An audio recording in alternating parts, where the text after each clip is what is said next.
নজরকাড়া ভোটের হার এবং শান্তিপূর্ণ নির্বাচনী প্রক্রিয়াকে কুর্নিশ জানিয়ে রবিবার সন্ধ্যায় মালদার ফোয়ারা মোড়ে বিজেপি যুব মোর্চার উদ্যোগে একটি কর্মসূচির আয়োজন করা হয়। কর্মসূচিতে উপস্থিত ছিলেন ইংলিশবাজার বিধানসভার বিজেপি প্রার্থী অম্লান ভাদুরী। তিনি বলেন, গণতন্ত্রের গণদেবতা হলেন সাধারণ মানুষ। এবারের নির্বাচনে তারা স্বতঃস্ফূর্তভাবে ভোট দিয়ে গণতন্ত্রকে শক্তিশালী করেছেন। এই শান্তিপূর্ণ সুস্থ ভোটদানকে আমি নতমস্তকে প্রণাম জানাই।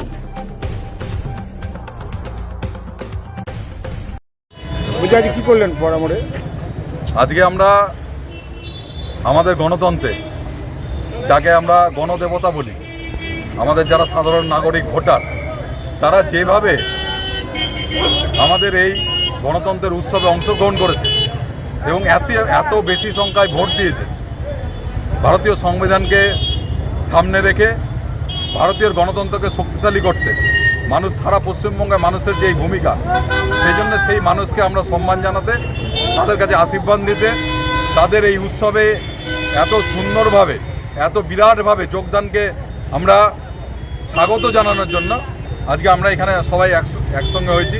যুব মোর্চার উদ্যোগে, ভারতীয় জনতা পার্টি এখানে উদ্যোগে আমরা সাধারণ মানুষ, সাধারণ ভোটারদের আমরা শুভেচ্ছা জানাচ্ছি, তাদের আশীর্বাদ চাইছি এবং গণতন্ত্রকে শক্তি করার লড়াইয়ে তারা একসঙ্গে আমাদের সঙ্গে, আমরা একসঙ্গে তাদের সঙ্গে আছি, এই বার্তা তাদেরকে দিতে।